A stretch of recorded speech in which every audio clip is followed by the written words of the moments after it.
ظلم کرتا ہے، ظلم کرتا ہے، ظلم کرتا ہے۔ موسیٰ علیہ السلام سے اللہ کہتا ہے تجھ پہ ظلم کیا، بول کیا چاہتا ہے؟ اس کو دھسا دے زمین، اس کو دھسا دے زمین میں۔ دھس گیا قارون۔ سراقہ آقا پہ ظلم کرنے آیا، سراقہ آقا پہ ظلم کرنے آیا۔ اللہ نے کہا محبوب کیا چاہتے ہو؟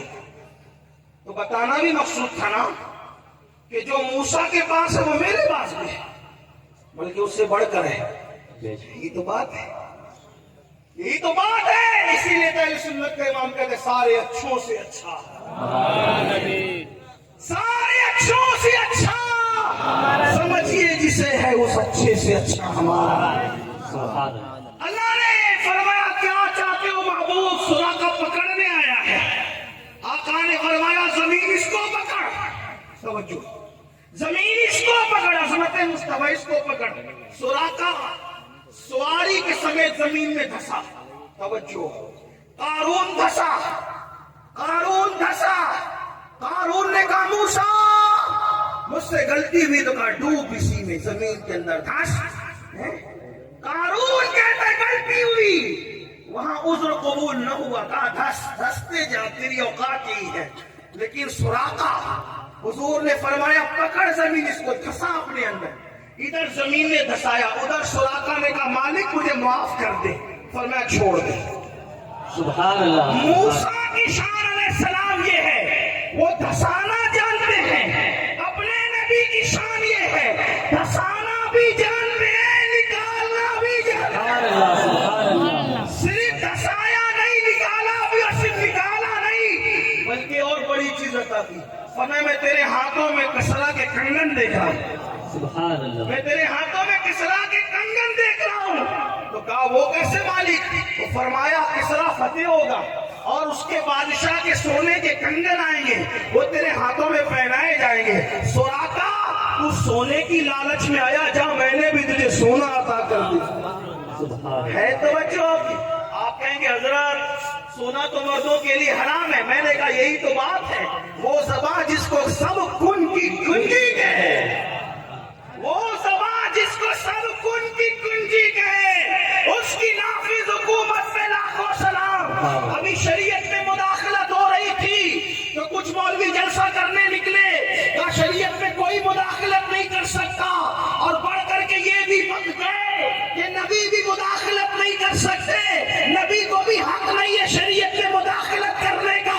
میں نے کہا خدا کی عزت کی قسم، شریعت تو وہی ہے جو نبی کرے وہ شریعت ہے، جو نبی کرے وہ شریعت ہے، جو نبی کہے وہ شریعت ہے۔ اسی لیے وہ شارع بھی ہے اور شارع بھی ہے، یعنی کہ وہ قانون بتانے والے بھی ہے اور قانون بنانے والے بھی ہے۔ کوئی غیر نبی کو حق نہیں ہے کہ وہ شریعت میں مداخلت کرے، شریعت میں حق اسی کو ہے، یا تو خدا قانون بنائے گا یا تو اس کا محبوب قانون بنائے گا۔ سونا مردوں کے لیے حرام ہے، لیکن سراقہ کے لیے کہہ دیا تو حلال ہو گیا، سراقہ کے لیے کہہ دیا۔ حضور کا وصال ہو گیا، صدیق اکبر کا دور آیا، ان کا وصال ہو گیا، فاروق اعظم کا دور آیا، سراقہ اتنے بیمار پڑے۔ دیکھو مسلمانوں کے پاس یہی تو بات ہے، قرآن رہا قرآن پہ عمل نہیں، حدیث رہی حدیث پہ عمل نہیں۔ سراقہ فاروق اعظم کے دورے بہت بیمار پڑ گئے، اتنے بیمار پڑے کہ بچنے کا چانس نہیں تھا۔ حضرت فاروق اعظم نے کہا سراقہ جو آخری وصیت کرنا ہے میرے بھائی کر لے، تاکہ پھر ہم اس پہ عمل کریں۔ سراقہ اٹھ کے بیٹھ گیا، کیا کہا؟ امیر المومنین کیا کہا؟ فرماتے آخری وصیت کر میرے بھائی، بچنے کے چانسز کم نظر آتے۔ کہا میں نہیں مروں گا۔ سراقہ کہہ رہے میں نہیں مروں گا۔ اب لوگ کہتے ہیں کون کل کب مرے گا، کہاں مرے گا، کس کو خبر نہیں، لیکن سراقہ بتا رہے ہیں۔ حضرت سراقہ صحابی ہے، صحابی۔ سراقہ نے کہا امیر المومنین میں نہیں مروں گا۔ فاروق اعظم جیسا بندہ، انہوں نے کہا سراقہ اتنی گارنٹی کیسے تجھے کہ تو زندہ رہے گا نہیں مرے گا؟ کہا مجھے اپنی ذات پہ نہیں اپنے نبی کے فرمان پہ یقین ہے. بے شک سبحان اللہ. وہ کیسے کہا؟ میرے آقا نے فرمایا تھا تیرے ہاتھوں میں کسرا کے کنگن دیکھ رہا ہوں, تیرے ہاتھوں میں کسرا کے کنگن دیکھ رہا ہوں. امیر المومنین جب تک وہ کنگن نہیں پہنوں گا مجھے موت کیسے آ سکتی ہے؟ بے شک. آقا نے کہہ دیا تو پھر مجھے موت کیسے آ سکتی ہے؟ پھر کیا ہوا؟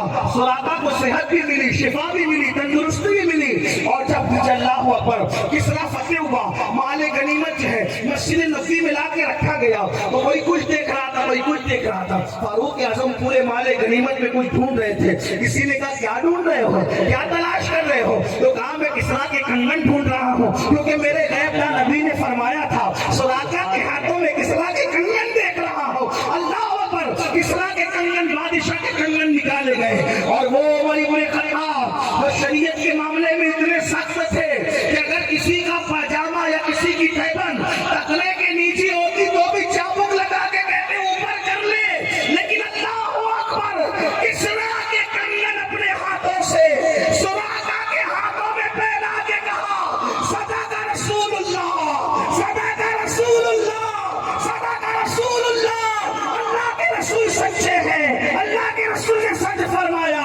اور سونے کے کنگن حضرت سراقہ کے ہاتھ میں پہنا کے بتا دیا شریعت وہ نہیں ہے جو تم گڑا کرو, شریعت وہ ہے جو آمنہ کا لال کہا کرے. نعرہ تکبیر, نعرہ رسالت, حضرت مصطفیٰ کانفرنس, فیضان غوث اعظم, نعرہ تکبیر, نعرہ رسالت. بات دور نکل گئی. عرض یہ کر رہا تھا کہ نوح علیہ السلام جیسا پیغمبر کہتے ڈبا دے وہ ڈوب جاتے. موسیٰ علیہ السلام جیسا نبی فرماتے ہیں کیا حضرت موسیٰ دھسا دیتے, وہ دھس گیا. میرے آقا دھساتے ہوئے نکلتے. بلکہ آپ کو ایک بات بتاؤ, لوگ کہتے ہیں میلاد سے کیا ہوتا ہے, میلاد سے کیا ہوتا ہے. ہم نے کہا سن کیا ہوتا ہے, کیا ہوتا ہے, کیا فائدہ ہوتا ہے. روایتوں میں لکھا ہے, ہماری کتاب اہل سنت کی کتاب, یہ بات صرف سنیوں کے لیے, دوسروں کے لیے نہیں ہے. دوسرے نہ سنیں, دوسرے نہ سنیں, صرف سنیوں کے عاشقوں کے لیے ہے.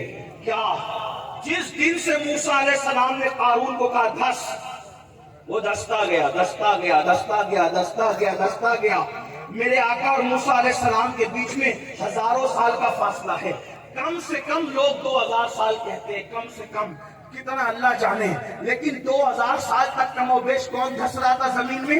قارون دھس رہا تھا, دھس رہا تھا, دھس رہا تھا. جب ربیع الاول کی 12 تاریخ آئی اور آمنہ کے گھر میرے آقا کی ولادت ہوئی, میرے آقا کے قدم, میرے آقا کے قدم جیسے زمین پہ لگے, میرے آقا کے قدم جیسے زمین پہ لگے, اللہ نے فرشتوں سے فرمایا فرشتوں اب تک قارون دھس رہا تھا, آج کے بعد نہیں دھسے گا, کیونکہ میرے محبوب نے زمین پہ قدم رکھ دیا ہے.